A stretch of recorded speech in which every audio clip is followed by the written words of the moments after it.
Je m'appelle Céline Gulgonen, je suis musicienne et nous sommes venus avec Florence Corman et Rolf Gulgonen qui sont scénographes et manipulateurs. Alors dans la compagnie, il y a également un autre musicien, Simon Plane, et Olivier Cueto qui est régisseur lumière et manipulateur. Et puis on travaille régulièrement avec d'autres artistes. Nous, on n'est pas directement issus des mondes du théâtre ou de la marionnette. On vient plutôt des arts visuels et plastiques et de la musique. Et on a créé la compagnie en 2009 parce qu'on avait envie de faire du spectacle vivant et puis de travailler ensemble et de mettre en commun nos disciplines et de s'aventurer un peu dans un domaine qui nous était étranger. Donc on a créé notre premier spectacle qui s'appelle Pékin Minuet, qui est un spectacle d'ombre en mai 2011 au Festival Excentrique. Et on a joué pour l'instant un peu plus d'une centaine de fois. Donc on va juste vous montrer quelques images de ce spectacle pour que vous voyez quel est notre univers visuel. Alors on a conçu une grande boîte qui abrite les décors et les marionnettes et 3 manipulateurs. Vous voyez la baleine que vous voyez au milieu, c'est l'écran. En plus de cette boîte, on a conçu une autre petite structure à côté dans laquelle sont les musiciens. Et il s'agit d'un spectacle qui raconte l'histoire de 3 personnages et de leur rapport à la mer, un peu à la manière d'un conte visuel et musical. Donc ça, c'est des images de... Enfin, chaque petite vignette est une image de l'écran, donc on peut voir des séquences de ce spectacle.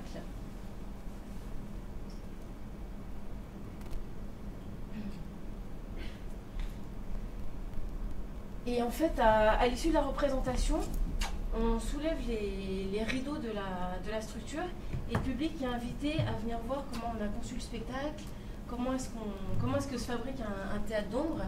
Et pour nous, c'est un moment qui est extrêmement important parce que ça permet un rapport de proximité assez fort avec le public. Et ça lui permet aussi ça nous permet de lui donner des moyens un peu de s'approprier la magie qu'il a reçue pendant le spectacle. Ça, c'est un principe qui nous tient à cœur dans la compagnie et puis qu'on va essayer d'appliquer encore pendant notre deuxième spectacle. Donc sinon, on a quelques autres petits projets annexes qui sont surtout des projets d'installation scénographique, un ciné-concert et des ateliers. Et le point commun entre tous ces projets, qui est un peu une des spécificités de la compagnie, en plus de l'univers poétique qu'on propose, c'est qu'on fait vraiment tout collectivement. Donc par exemple, pour les spectacles, il n'y a pas de metteur en scène. On pense le scénario tous ensemble, et puis chacun d'entre nous participe à toutes les phases de l'élaboration du projet. Donc nous, les musiciens, on construit. Les constructeurs participent presque à part égale à la création musicale. Et pendant le travail de plateau, on peut avoir un regard extérieur, mais chacun d'entre nous regarde à tour de rôle ce qui se passe. Et puis on prend évidemment toutes les décisions de manière absolument collective. Donc ça, c'est une méthode de travail qui est la nôtre et qu'on va appliquer pendant le spectacle que je vais présenter maintenant, qui est donc notre deuxième création, qui s'appelle Les Somnambules. Alors c'est un spectacle de théâtre d'ombre et de théâtre d'objets pour 3 manipulateurs et 2 musiciens. Et ce qu'on va faire, c'est qu'on va vous montrer une petite... Ah oui, non, excusez-moi. Ce que je voulais dire aussi, c'est que pour l'instant, on est vraiment dans la phase d'écriture. Donc on a fait un petit montage son et vidéo à partir de photos et puis d'extraits vidéo, et comme ça vous allez pouvoir voir un peu à partir de quoi on est parti. Je vous bien le noir.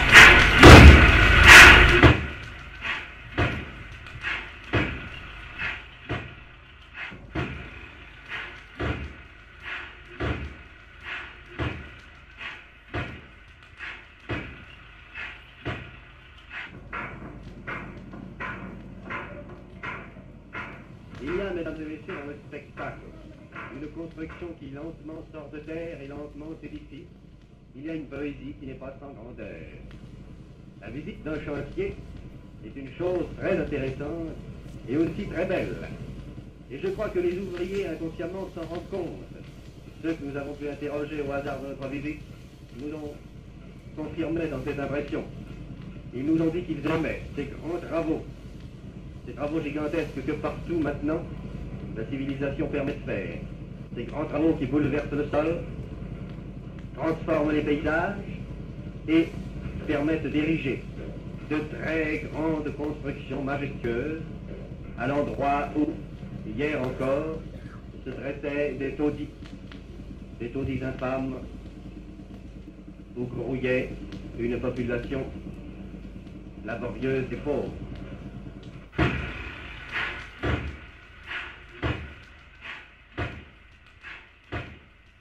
Combien de temps vous êtes dans le quartier, madame?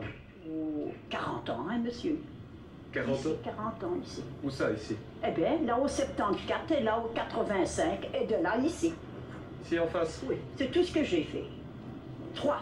Et vous voulez rester ici? Ben, je ne saurais pas, hein, parce qu'on doit déménager, on va démolir, Condé. Mais je voudrais rester aux alentours. Et pourquoi vous voulez rester dans cette maison ici? Ben, je ne vais pas rester, mais il faut tout de même trouver quelque chose qui me convient à moi et qui me plaît. Mais une maison ici qui est toute seule à l'abandon. Et alors, Vous pouvez vivre ici, dans cette maison? vivre ici ou vivre ailleurs, mais là, je ne vais pas. Vous voulez pas être déraciné? Non. Une fois qu'on déracine un arbre, c'est fini. Surtout à notre âge. Quand on a rasé l'espace nord, je crois qu'on a fait quelques petites erreurs, mais que la masse des constructions qui étaient là n'était pas très valable.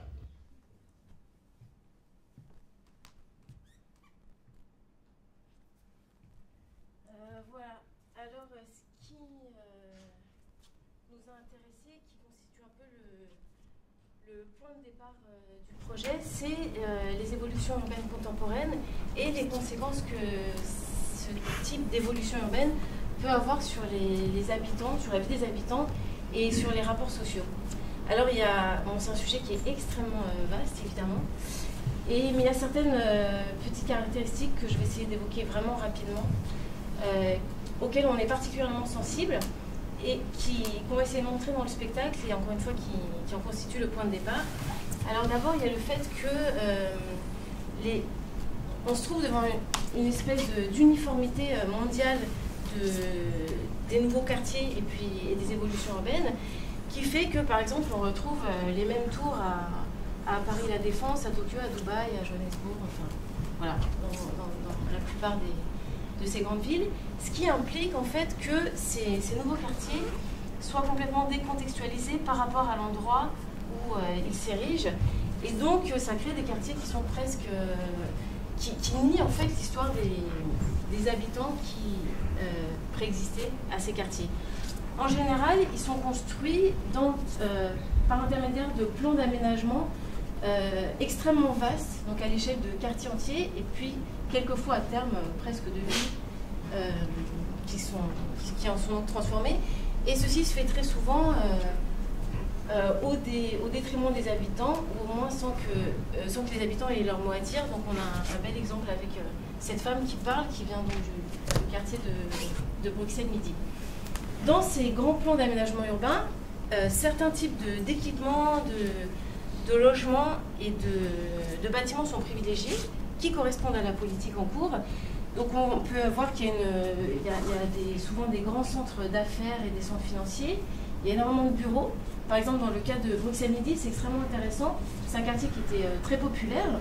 À partir du moment où la ligne TGV a commencé à arriver et que c'est devenu un centre européen, ils ont décidé de faire un grand plan d'aménagement et il y a maintenant plus de 70% de bureaux, dont certains sont encore vides, et pour moins de 10% de logements, alors que c'était vraiment une zone de logement, et le reste est constitué d'hôtels et de commerces, mais de grands centres commerciaux. C'est une autre caractéristique de ces villes, c'est on laisse la place vraiment aux grands centres commerciaux plutôt qu'aux petits commerces de proximité.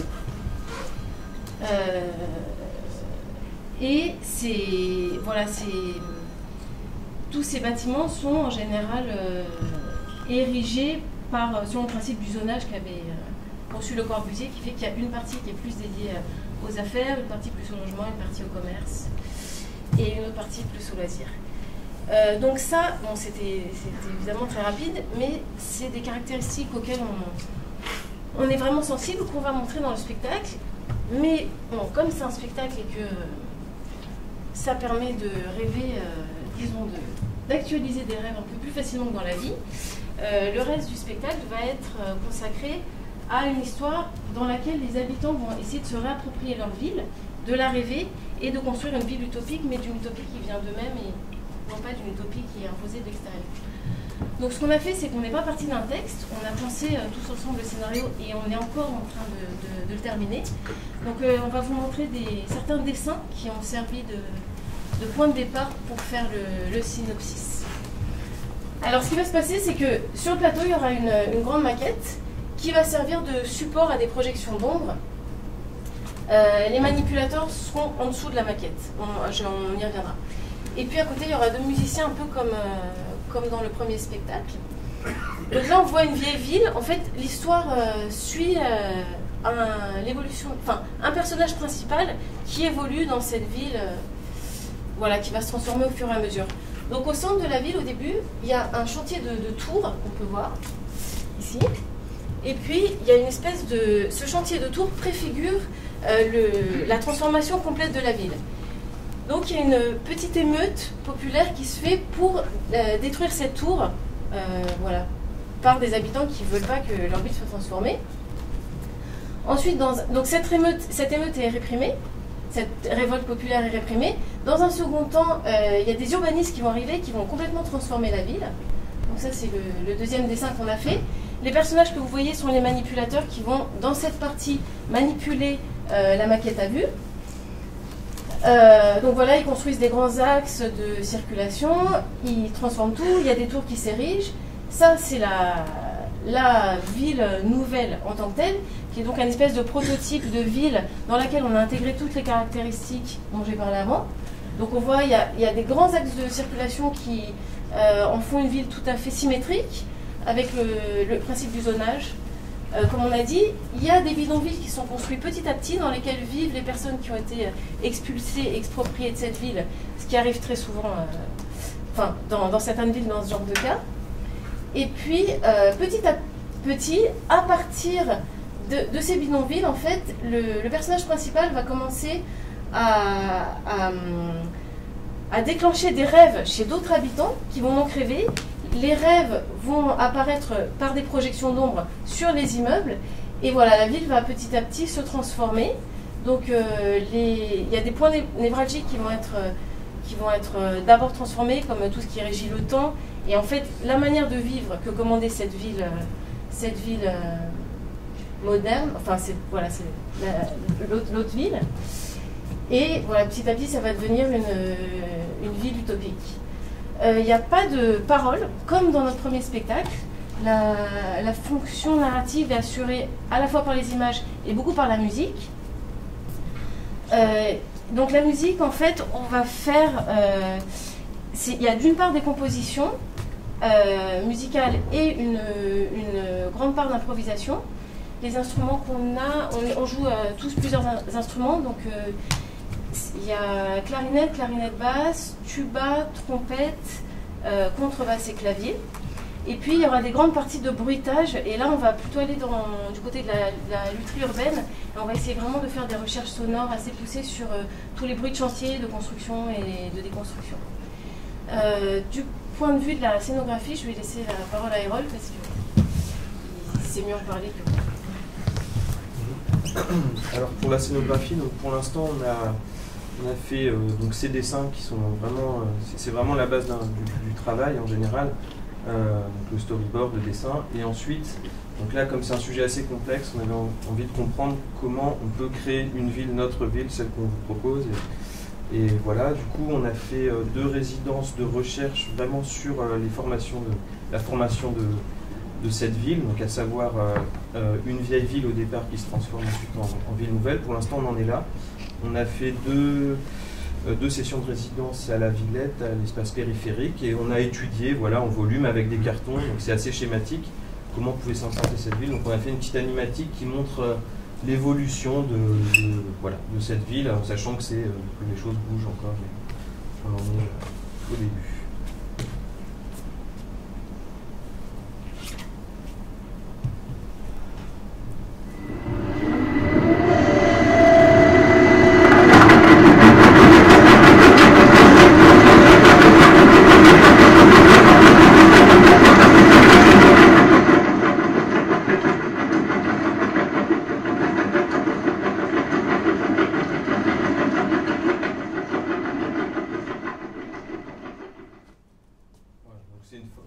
C'est très court, c'est juste pour... On voulait vous présenter ça, vous montrer aussi donc, un peu les proportions. Donc, le matériau sera pas, le carton ne sera pas du tout le matériau qu'on va utiliser. Voilà, donc elle s'implante sur un gradin. Donc là, on a une image aussi du gradin, de la forme. On a étudié la volumétrie aussi. Donc pour vous donner une ordre d'idée, à peu près les dimensions, c'est 5 mètres de large par 4 mètres de profondeur. Avec le dernier palier qui est environ à 2 mètres. Donc pourquoi le gradin Je peux juste faire une petite précision. Ça fait que de manière générale, quand tu auras les gratte-ciel, ça va monter jusqu'à... Oui, c'est environ 3 mètres. 3 mètres, c'est quand même assez imposant. Ouais. Alors, le gradin, pour plusieurs raisons. D'une part, pour offrir aux spectateurs une vue très large de la ville. Donc, parce que si on avait tout fait au sol, évidemment, c'est un problème. On aurait dû mettre un miroir, enfin, ça devenait complètement autre chose. Là, ça lui offre une vision très, très, très ample sur cette ville, et avec des paliers, des premiers plans, et évidemment au lointain, des choses plus réduites pour avoir donné cette impression de ville qui peut s'étendre à l'infini, donc avec une perspective accélérée. Voilà. Donc ça, c'est une chose. Une deuxième chose, pour nous permettre à nous, en tant que manipulateurs, d'avoir beaucoup d'accès, donc au niveau des paliers, des différents paliers, et aussi, il va y avoir un système de trappe. Donc là, on peut passer à une coupe du dispositif qui va permettre donc d'avoir les volumes qu'on va compter sur le gradinage, et par en dessous, on va pouvoir jouer avec ces volumes.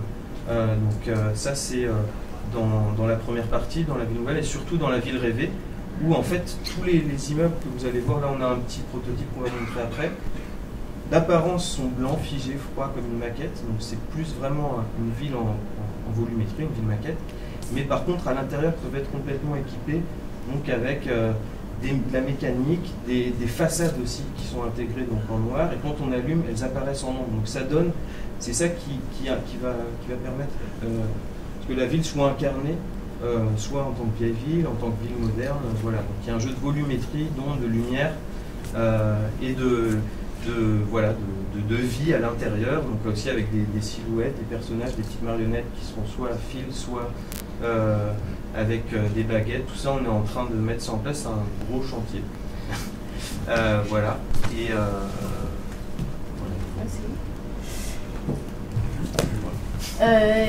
donc en fait, ce qui nous intéressait vraiment dans la maquette, c'est que c'est un objet qui est assez double. À la fois, les maquettes, c'est le point de départ des urbanistes, donc c'est même assez émouvant de se dire que, voilà, avant la Défense, il y avait des petites tours comme ça. Enfin, c'est émouvant ou même peut-être un peu terrorisant parfois, surtout quand on pense, on a vu la maquette du Corbusier dans l'extrait vidéo. C'est une maquette en fait qui était censée remplacer tout Paris, qui voulait raser complètement et faire des tours à la place. Donc des fois, on est content que ça ne marche pas. Et à la fois, une maquette, c'est aussi, comme c'est un modèle, une représentation, c'est presque par essence un objet théâtral. Donc nous, on va jouer sur ces deux fonctions de la maquette. Autrement dit, on va jouer à la fois sur du théâtre d'objets et avec du théâtre d'ombre. Donc on sera dans le théâtre d'objets lors de la seconde phase, quand les urbanistes vont déplacer les volumes. Là, les manipulateurs seront à vue. Donc il y aura un jeu d'acteurs qui est quelque chose d'assez nouveau pour nous. Et au début du spectacle et pendant toute la partie onirique, on va travailler sur le spectacle, on va travailler avec de l'ombre. Et on a sûrement un peu choisi ce sujet aussi, parce que comme vous le savez, le premier spectacle était déjà un spectacle d'ombre, et on voit que l'ombre est particulièrement pertinente pour rendre compte à la fois des atmosphères un peu troubles, comme on peut l'avoir au début, où il y a une espèce d'atmosphère mystérieuse autour d'une révolte, et puis que l'ombre est surtout particulièrement pertinente pour rendre compte de rêves, parce qu'on peut faire pas mal de jeux d'échelle et d'enchâssement, de métamorphose, qui sont tout à fait, qui sont la structure des rêves, voilà, presque par définition. Il y a quelque chose qui va être nouveau aussi pour nous, c'est que comme la maquette est donc sur plusieurs niveaux, l'écran sera, contrairement à notre premier spectacle où on avait un écran traditionnel en 2 dimensions, là l'écran est fragmenté et donc paradoxalement on arrivera à jouer sur des volumes, enfin à rendre des volumes alors qu'on est quand même dans l'ombre. Et là-dedans, le plus intéressant, c'est ni l'une partie ni l'autre, mais c'est vraiment le contraste entre les deux, c'est-à-dire le passage de l'objet à l'ombre. Et donc on va faire une petite démonstration. On a apporté un immeuble qui est là. Donc voilà, là vous pouvez voir en fait c'est un prototype de ce que pourrait être un des immeubles sur le gradinage que vous avez vu. Et donc on voit bien, ça sera beaucoup plus cette matière-là que les cartons de l'animatique. Donc on a un aspect très blanc, très froid, désincarné comme pourrait l'être une maquette. Et maintenant je vais vous montrer ce que ça pourrait être dans le cadre d'un spectacle d'ombre.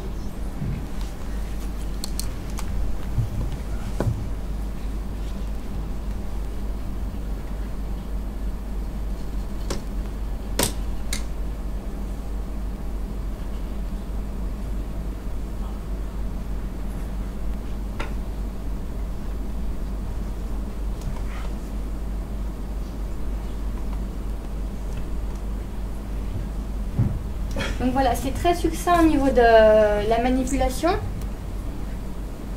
parce qu'on n'a pas du tout travaillé encore, on est vraiment dans l'ébauche déjà de l'histoire, mais on a énormément d'envie au niveau des choses, enfin il y a beaucoup de potentiel à travailler à ce niveau-là, mais ça vous donne juste une petite idée du contraste justement maquette et puis décor. Et donc voilà, donc, on va créer ce spectacle au Festival de Charleville-Mézières à l'automne 2015. Donc d'ici là, jusqu'à l'été, là, on va continuer la recherche sur les matériaux et les expérimentations. Et on va finaliser le scénario. Et ensuite, on va commencer la construction à l'automne. Et puis à partir du printemps, on va commencer les phases de répétition. Voilà. Si vous avez des questions, il y a Claire Van Zandt qui est avec nous ces jours-ci. Et puis on va appeler notre parrain.